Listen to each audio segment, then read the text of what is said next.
Well, good morning, Dr. Coyle. Well, first of all, thank you for taking a few minutes out of your busy schedule to come and visit us here in Colombia.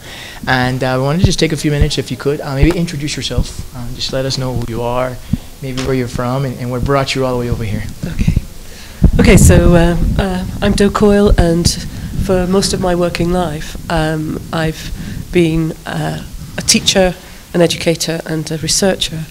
So I started work as a language teacher, and I became very, very aware that language teaching in my own context in the UK wasn't enough to motivate my students, and I really needed to do something different, which made me look around, and I got involved with a group of like-minded people who were trans-European at the time, and we put together the whole notion about content and language integrated learning. Okay, thank you so much.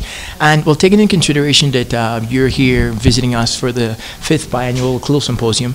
Any tips or ideas as to how we could strengthen CLIL here in the Colombian context? Right, well, the whole notion about CLIL is that it is based on certain principles for effective teaching and learning.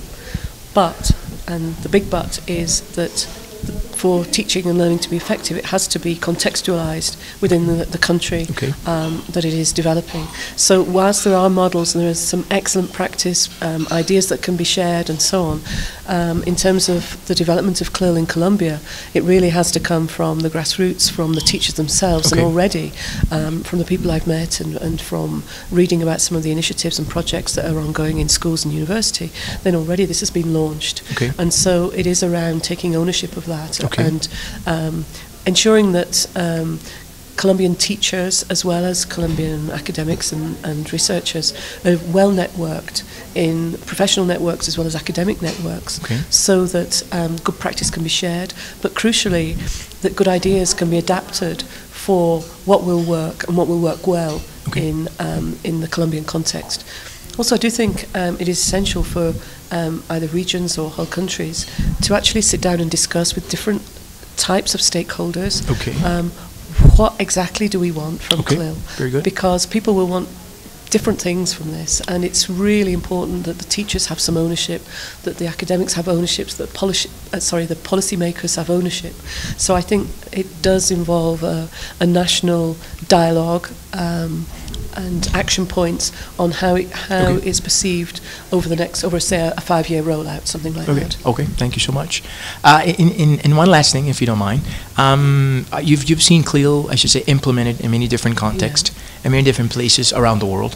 What are some, if you would just maybe share one or two experiences in terms of challenges that you've come across? The challenges are that it is highly complex. Any good teaching and learning is highly complex. And as soon as we start to layer skills that aren't or haven't traditionally been put together, then it raises issues that we can't easily answer. So, for example, a content teacher or a subject teacher won't necessarily have the linguistic means and understanding and a deep awareness of language that a language teacher might have. Equally, a language teacher, while they obviously will know about language and how it's learnt, will not have an understanding necessarily of how the key concepts in a particular subject also need to progress and develop. And so it's bringing those two together. It's the partnerships that evolve from bringing together different groups of people, and what comes out of that is, well, it's the old adage of the sum of the parts is greater than the whole. Well, once again, thank you so much, Dr. Coyle, for being here and spending some time with us. Thank you so much.